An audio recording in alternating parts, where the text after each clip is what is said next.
కేవలం సుఖీభవ కార్డు ఏదైతే రైతులకు ఇచ్చారో విశాఖ డైరీ వాళ్ళు సుఖీభవ కార్డుని కేవలం ₹1,00,000కే పరిమితం చేసి టెస్ట్ల పేరుతో నామమాత్ర రుసుముతో ₹1,00,000 అయిపోయిందని చెప్పి 7 లక్షలు 8 లక్షలు 10 లక్షల రూపాయలు కూడా రైతుల్ని ముక్కుపిండి వసూలు చేసిన సందర్భాలు ఈ హాస్పిటల్లో కోకొల్లలు ఉన్నాయి.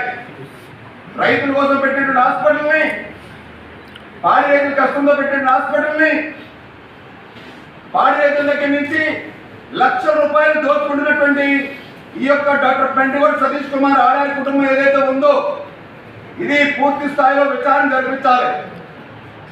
ఇంకో విషయం ఏంటంటే ఈ హాస్పిటల్లో ఎవరైతే ఆడారి ఆనంద్ కుమార్ గారు వదిన గారు అనుకుంటా ఆమె ఇక్కడ ఫార్మసీ నడుపుతారు. ఈ హాస్పిటల్కి నడపడం కాదు, ఫార్మసీకి మందులు అందిస్తారు. ఆ మందులు అందించడానికి ఆవిడ ఒక సూపర్ స్టాకిస్ట్. ఆవిడ ద్వారాగానే బిల్లింగ్ అవుతాయి.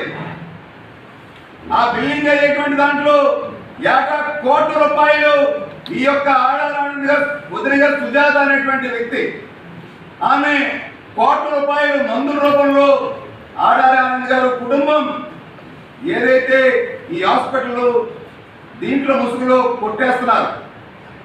ఈ యొక్క సుజాత గారు ఏం చేస్తారు? ఉచితంగా రైతులకి వైద్యం అంటారు. మెడిసిన్స్ ఏంటి? జనరిక్ మెడిసిన్స్ ఇస్తారు. అతి తక్కువ మెడిసిన్స్ ఇస్తారు, జనరిక్ మెడిసిన్స్. బిల్లింగ్ మాత్రం సుజాత గారు ₹1,00,00,000 నాణ్యమైనటువంటి మందులు కొంటున్నట్టు హాస్పిటల్లో చూపిస్తారు. ఇది ఒక పెద్ద కుంభకోణం.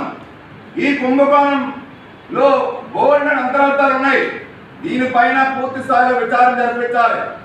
ఇకపోతే 20 ఎకరాలు ఏదైతే యలమంచలి కుక్రాపల్లి గ్రామంలో ఇంజనీరింగ్ కాలేజ్ అంటే పాడి రైతుల పిల్లలకి ఇంజనీరింగ్ చదివించడానికి మంచి విద్యను అందించాలని చెప్పి ఉద్దేశంతో వీళ్ళు పెట్టినటువంటి ఆ యొక్క 20 ఎకరాల భూమి ఏదైతే ఉందో ఆ 20 ఎకరాల భూమిని చాలా తెలివిగా వీళ్ళు ఇంజనీరింగ్ కాలేజ్ కట్టకపోగా మనీషా నర్సింగ్ కాలేజ్ అనేటువంటి కాలేజ్ ఎవరైతే విజయ్ కుమార్ రాజు అనేటువంటి వ్యక్తి యజమాని ఉన్నాడో మనీషా నర్సింగ్ కాలేజ్ అనేటువంటి ఆ యొక్క విజయ్ కుమార్ రాజు యజమాని 20 ఎకరాలు విక్రయించేశారు. అధికారికంగా ఆ విజయ్ కుమార్ రాజు ఇచ్చినటువంటి చెక్కు ఏదైతే విశాఖ డైరీకి అది అమౌంట్ బదిలీ కాలేదు, రూపాయి కూడా 20 ఎకరాలకు సంబంధించిన లావాదేవీ. తద్వారా మళ్ళీ అదే భూమిని అదే 20 ఎకరాలు కుక్రాపల్లిలో ఈ 20 ఎకరాల భూమిని మనీషా నర్సింగ్ కాలేజు విజయ్ కుమార్ రాజు దగ్గర నుంచి ఆడారి కుటుంబం కొట్టేసింది అన్న దానికి తిరిగి రిజిస్ట్రేషన్ చేయించుకున్న దానికి ఆధారాలు ఇవి అడంగలేవి.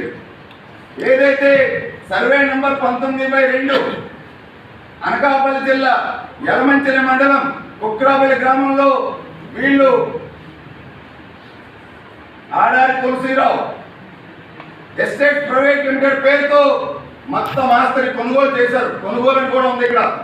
11 ఎకరాల 96 సెంట్లు, 5 ఎకరాల 5 సెంట్లు, అలాగే ఆడారి కిషోర్ కుమార్, ఆడారి సంతోష్ కుమారి ఈ 20 ఎకరాలని ట్రస్ట్ భూముల్ని ఇంజనీరింగ్ కాలేజ్ పేరుతో ఏదైతే కొనుగోలు చేశారో ఇంజనీరింగ్ కాలేజ్ పెట్టకుండా నర్సింగ్ కాలేజ్ బదలాయించి రూపాయి చెల్లించకుండా ఆ నర్సింగ్ కాలేజ్ యజమాని దగ్గర నుంచి తిరిగి ఆడారి కుటుంబం మొత్తం 20 ఎకరాల ట్రస్ట్ భూమిని కొట్టేసింది. అసలు ట్రస్ట్ భూమిని ట్రస్ట్లో ఉన్నటువంటి సభ్యులు దోచేయండి, నిబంధనల విరుద్ధం కాదా అండి? ఎంత దారుణం అండి! ఈ 20 ఎకరాల కుక్రాపల్లి భూమి ఒకటే కాదు, ఇంకా చాలా ఉన్నాయి. మూడో అంశం ఐస్ క్రీమ్ వ్యాపారం. కంపెనీ ఏమొచ్చి రాయల్ లైన్, బ్రాండ్ నేమ్ వచ్చి నార్త్ పోల్. చాలా అత్యంత లో క్వాలిటీ ఐస్ క్రీమ్. మొత్తం రా మెటీరియల్ అంతా విశాఖ డైరీ సప్లై చేస్తుంది. అయితే ఆ ice cream parlour, ice cream company ఎక్కడ పెట్టారు వీళ్ళు?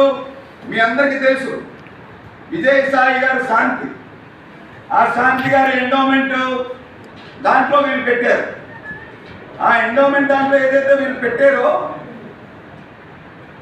ఆ భూమి ఎండోమెంట్ భూమి అని చెప్పి తేలిన తర్వాత అఫీషియల్ గా విశాఖ డైరీకి ఎటువంటి రిజిస్ట్రేషన్ లీజ్ అగ్రిమెంట్ లేకుండా కేవలం రాయల్ లైన్ ఐస్ క్రీమ్ నడిపేది ఆడారి ఆనందాల మనవరాలు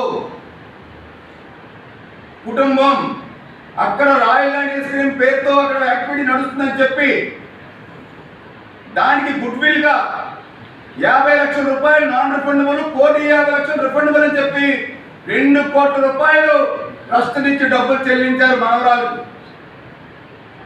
ప్రతి నెల అక్కడ ఆపరేట్ చేస్తున్న దానికి ఏదైతే ఎండోమెంట్ శాంతి గారు కబ్జా చేసినటువంటి ఆవిడ సహకారంతో కబ్జా చేసినటువంటి భూమి ఏదైతే రంకెలపాలెంలో ఉందో, దేవస్థానం భూమిలో ఉన్నటువంటి రాయల్ లైన్ ఐస్ క్రీమ్ ఏదైతే ఉందో, ప్రతి నెల 15 లక్షల రూపాయలు మనవరాలు చెల్లిస్తున్న ట్రస్ట్ నుంచి. అక్కడ ఎటువంటి యాక్టివిటీ లేకుండా. అంటే ఐస్ క్రీమ్ పేరుతో మీరు ఎంత డబ్బులు లూటీ చేస్తున్నారో మీకు దీన్ని బట్టి అర్థం అవ్వాలి. ఇంకో